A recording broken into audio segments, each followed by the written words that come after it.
Be ready. 5 seconds. Start. Sir, a new feature is being introduced in the Companies Act which was never there before, neither in the Companies Act 1913 nor the Companies Act 1956 or the various amendments that have been made since 1956. Only an abridged form of the profit and loss account and the annual report will be sent to the shareholders, and on payment of fee he will be entitled to get the full report as he is getting now.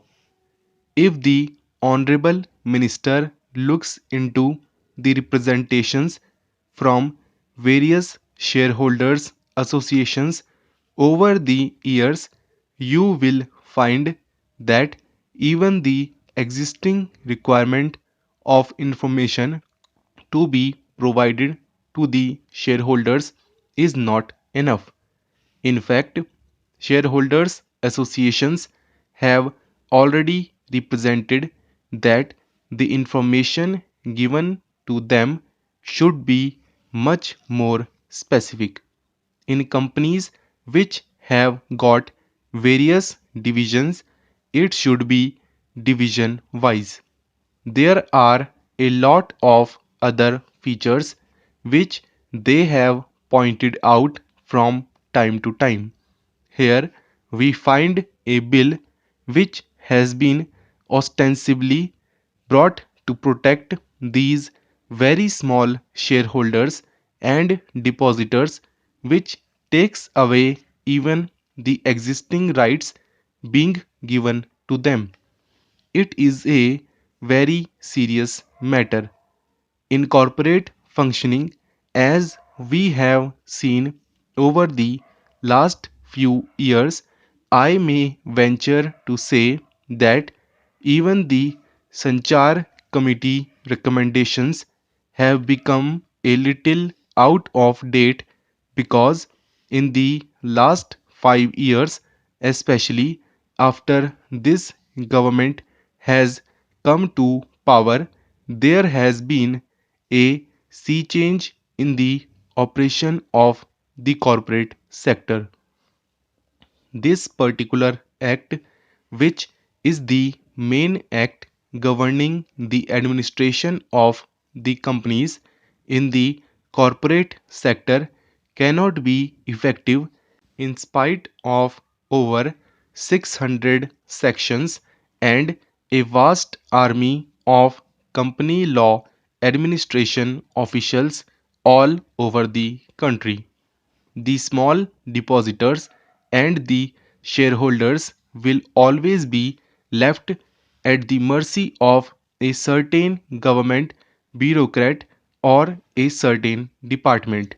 For instance, in spite of all these powers which the Company Law Board enjoys, this particular amending bill says that certain powers will be shifted from the High Court to the Company Law Board. It makes no difference. The ultimate authority is the government. The Company Law Board will be executing its decisions through the government. Now, I want to know if the company law is effective, then how we have got massive cases of duping. The investors are totally taken for a ride. It is totally contradictory to the spirit of the Sanchar Committee, which had a very socialist approach. It is contrary, if I may submit with your permissions, to the thinking of their own Prime Minister. I do not understand who is the author of this bill. I do not understand how this kind of omnibus bill without direction has been brought. This is one of the most poorly drafted pieces of legislation that I have come across.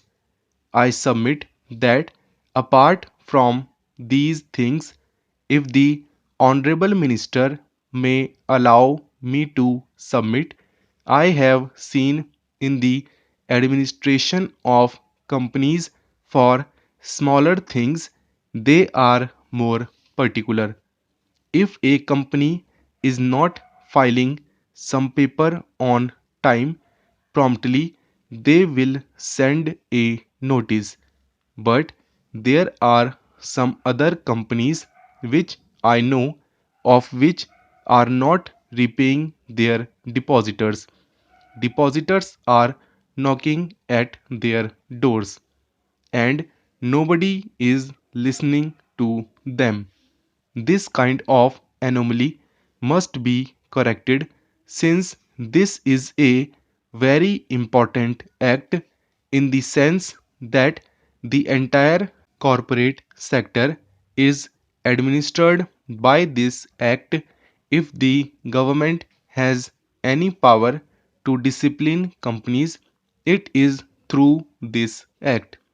And if this act is treated in such a callous manner, I am at my wits' end to understand how larger companies will ever come within the framework of any discipline at all. They will not. Whenever any controversy starts, we start the controversy of the public sector and the private sector. This is a needless controversy. In this country, we need the private sector and we need the public sector. In this country, we need large companies and we need small companies. Everybody must play his role as per the scheme of the Constitution, as per the scheme of various resolutions. We in the opposition may or may not agree with the government's policies, but just now the government policies must adhere at least to what their own avowed objectives are. This bill does not even conform to their own pattern. It is strange to me. I do not understand how these provisions have found their way into this bill, especially in relation to the entire corporate deposits and loans, just because a few High Court judgments have clearly stated that a loan is different from a deposit. The reason you are giving is that this bill also include the provision to plug loopholes and remove some lacunae. This is not a loophole or a lacunae. Loans and deposits are two different things, but by an act of parliament, we are trying to change the context and the meaning of the entire corporate operations and functions.